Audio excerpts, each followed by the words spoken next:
Hey everybody, welcome back to the channel. Today we are reacting to Dave Lee on Investing's thoughts on Palantir. Now, he just went on Tom Nash's and Justin O's podcast called Unpopular Opinions. I've been on that podcast before because Justin couldn't make it one day, so Tom called me on and we had a really good discussion for about an hour and a half. And we talked about a lot of stuff. Dave just went on the podcast, and it was mainly a Tesla-based conversation, and it was a phenomenal conversation. For anyone who's really into Tesla, they went deep on valuation. Like, is Tesla worth $1 trillion right now? And is there any upside? And Dave just broke down for like an hour and a half all the numbers and all the potential upsides and bear and bull cases for what could happen to Tesla. So that was great. And in the last 30 minutes, he gave some thoughts on Palantir. These are some of his preliminary thoughts. He did say that he has a position in the company. It is a small position because 95% of all of his assets are in Tesla, which is just absolutely insane. By the way, he said in 2013, he and his family went 100% in on Tesla plus margin, meaning they borrowed money they didn't have to put more money into Tesla. I mean, when you talk about conviction, like, that's the level of conviction I'm trying to get at with Palantir one day. And it's like, you know, I'm pretty deep into Palantir, but like that's some heavy conviction. So he gave some thoughts on Palantir at the end. I'm going to react to those, sort of give my thoughts on his analysis as well. There was also a DCF statement done by Tom, or a DCF model presented by Tom. I'm going to do a separate video reacting to that and sort of analyze his thoughts on and his projections for Palantir's valuation. So yeah, let's get into Dave Lee's investing thoughts. Now, if you don't know who Dave Lee is, he's a very famous YouTuber, does a lot of content on Tesla, does a lot of content just on the stock market in general. I like the way this guy thinks. He understands the world really well and is able to bring a lot of perspective into it. Obviously, he's been in Tesla for a long time, so he knows what it feels like to be in a company that is getting killed by everybody else, but you still have conviction. So yeah, let's check out his thoughts on Palantir. Your objective analysis. Yeah, I mean, I do have a small position in Palantir, and I love the eccentricity of the management. I think their ambition, their confidence, they have the best talent in the world, I think, or one of the best talents in the world with software engineering. I think they have a unique product offering. They've got a niche that's going to be hard to beat. A lot of things are going right for Palantir. The only thing is, so let's discuss quickly some of the good things he said for Palantir, because then he's going to get into some of the concerns he has. Best management in the world, or some of the when he says the eccentricity of the management, eccentric means odd, right? So he's saying, look, they have odd management, but that odd management is what you need for a revolutionary company, right? You got Alex Karp, crazy hair, odd guy. He says, if you don't like the stock, I don't care about you, right? He's like, he has this like singular mission of becoming one of the world's most important software companies, and he's trying to execute on that thesis. Then you have Peter Thiel, obviously. We know Peter Thiel. I did a video on his whole philosophy about 0 to 1. He wrote a book on that. Palantir is fitting into that philosophy. So like, you got Peter, you got Alex, and you've got Shyam Sankar, who's the chief operating officer, who's just like this calm, cool, collected guy. I did a reaction to his TED Talk that he did in 2012, where he was talking about the symbiotic relationship between humans and computers, and really he laid out the groundwork and framework for what Palantir would ultimately become.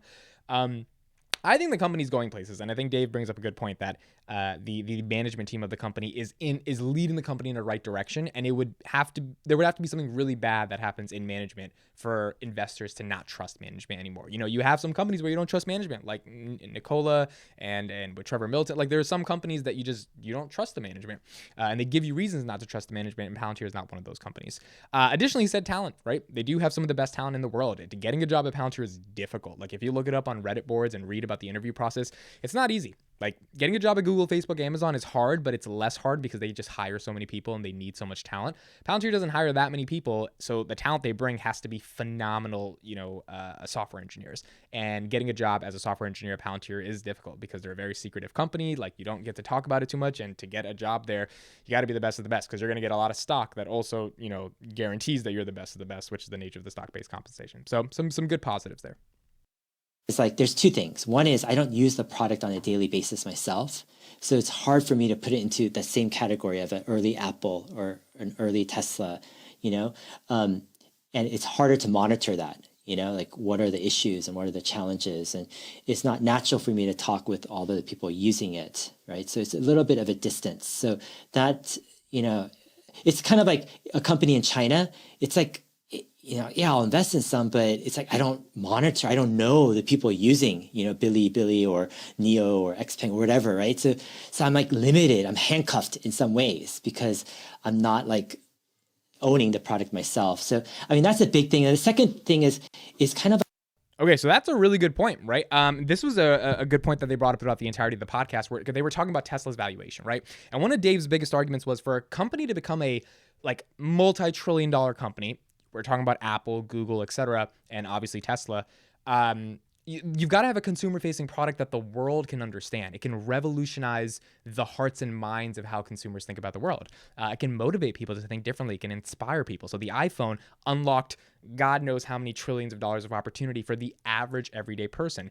Google, the world's information in the palm of your hands, right? So when you can use a product every day, and obviously Tesla for people who have actually sat in the car and bought, I've never really even drove in a Tesla so far. Like I sat in my friend's Tesla once, but I never really got to like drive inside of it for a long time. So I'm still waiting for my Tesla experience. I haven't experienced it yet. But the fact is that if you can experience a product, it has a network effect in which more and more people add on to the value of what they believe the potential of that product could become. And as a result, the business value intrinsically gets higher because the more people that know about your product, the better chances you have of getting more people to invest in your product because more people understand the use case of your product. In fact, Warren Buffett doesn't invest in technology companies because he doesn't understand them, right? And his whole philosophy is, if I don't get it, then I'm not going to invest in it. And he invested in Apple in 2016. And he even admitted that he was late to the party. These were his words, that he said, I should have invested earlier. I didn't get what they were. And his argument is that they're not a technology company. They're a consumer company. Now, obviously, they're a technology company, but his argument for investing, and he put in hundreds of millions of dollars into Apple in 2013 or 2016, was that everyone in the world uses an iPhone, right? So he felt that the iPhone is a consumer product and this is a consumer company at the end of the day. They make technology, but they make technology that is fundamentally consumer focused with the Mac, the iPod, the iPhone, the Apple Watch, all that stuff. To invest in that type of company requires to build a product that can be so revolutionary and so motivational for people that they can actually understand and experience the product. Palantir doesn't have that. Right. And that's why this journey it's exciting to me because I don't know. I like being the underdog. I mentioned that I did debate in high school and for the first 2 years of my debate career on the national debate circuit, I was overlooked. I was not seen as the guy that could be the guy. And by the end of my senior year, I ended up becoming the guy. So and being an underdog in that journey, it's fun. It's exciting. It's like, let's see what we can do. The thing about Palantir is they're an underdog because they can't, get to the hearts of consumers because they're not a consumer product. They're this like B2B data analytics software. It's like, what is this, right? They work with the government. It's like, if you ask someone what Palantir is, they're gonna be like, what are you talking about, right?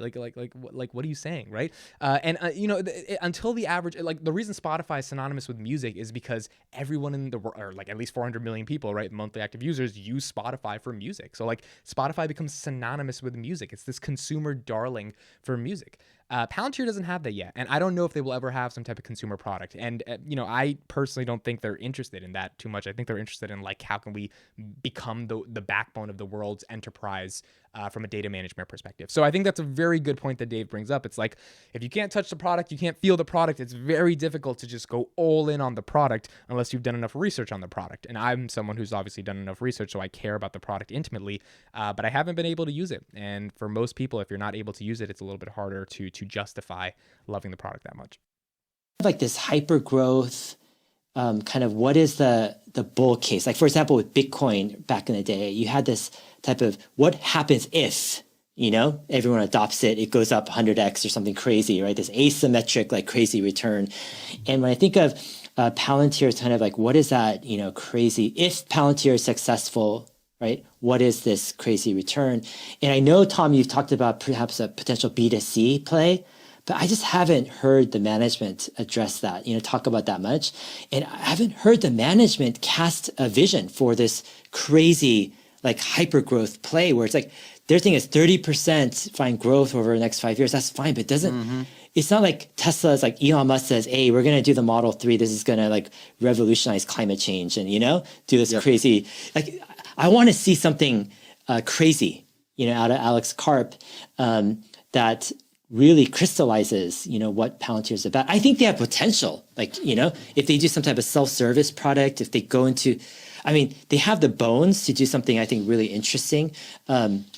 But yeah, actually, I'm interviewing you tomorrow, Tom. So I'm going to ask you about that, your view on, Palantir and kind of, give one metric though, just so you guys have it, is Palantir is less than a third of the price of Tesla. on an enterprise value to gross profit or contribution margin basis. So like the vision can be 1/3 less, but they are trading for like, 28 to 30% of the value that Tesla is on next year's gross profit. Just want to throw that out there. Sure.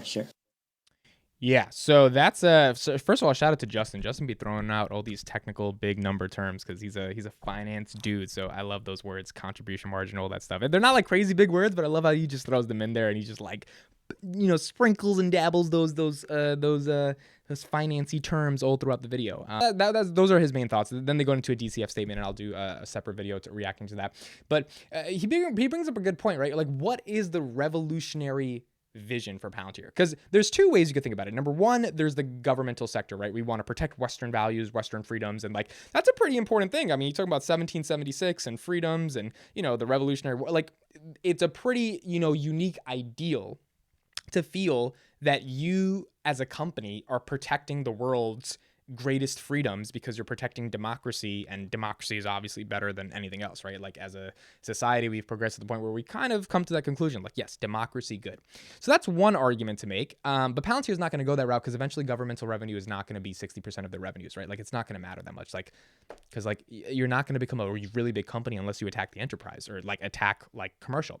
So then in the commercial, you have enterprise or consumers, and they're not going after this crazy hyper growth climate change type of thing that Tesla did, or think different type of iPhone model or creativity spewing through like an iMac type of model, because they don't have a consumer product. So they have to create this mission that the world can get around, but it's hard for people to get around that mission because it's not a consumer product. So then you're talking about the enterprise, and at the end of the day, like at its simplest level, they're making business intelligence more efficient and productivity better for enterprises. That's a boring mission, right? No one's going to get inspired by that. Like I'm not inspired by that. Now, I like the stock, I like the company, because I think if they're able to do what they're able to do in every single sector, just from a pure business perspective, I think it's an easy 10x over the next 5, 6, 7 years. Like, I think it's very easy if they're just able to execute. And that's why I like the stock. But I'm not inspired by it to the level of like I would be inspired by a Tesla. And I think Dave brings up a good point there. Now, do I think they can instill that inspiration and motivation into the world? Yes. I do think they have the ability to do that, but I do think Karp, he's got to be more public about this. And he's got to really like sort of integrate his mindset in a way that gets people to think about it. He's got to create a narrative. Palantir as a company has to create a narrative that says we want to be something bigger than what we are, not just from a financial or economic perspective, but from a culture perspective. What's the answer to that question? I don't know. That's a very hard question to answer. It's not an easy question to answer. But if they're able to come up with that and they're able to inspire the world, or they're able to get people to feel that B2B enterprise data analytics is going to change everything, which it's not a crazy argument to make, because if you change the supply chain of a company and that company gets more efficient, like there are different ways you can spin the narrative, right? To go back to the end consumer, but they've got to drill in the branding game there. And I think right now they don't care about that because they care about getting more clients, because they need to get to that 30% growth year over year, and probably exceed that if they really want to grow at the level that would make shareholders happy. Given they diluted the crap out of us over the past year by getting the best talent, right? So like, I think they're on a different mission, and I think eventually that crazy inspiring mission might come, but I don't think it's necessarily now. I think right now they're just focused on execution. So yeah, those are my thoughts on what Dave Lee had to say on Palantir. All respect in the world for him. He's doing a podcast with Tom Nash soon. I'm super excited for that one because Tom is, one of my buddies on YouTube, and Dave is just a great interviewer and an awesome guy. So looking forward to that. Let me know your guys' thoughts and comments on what you thought about what Dave Lee said. My name is Mitt. Looking forward to reading the comments. I'll see you in the next one.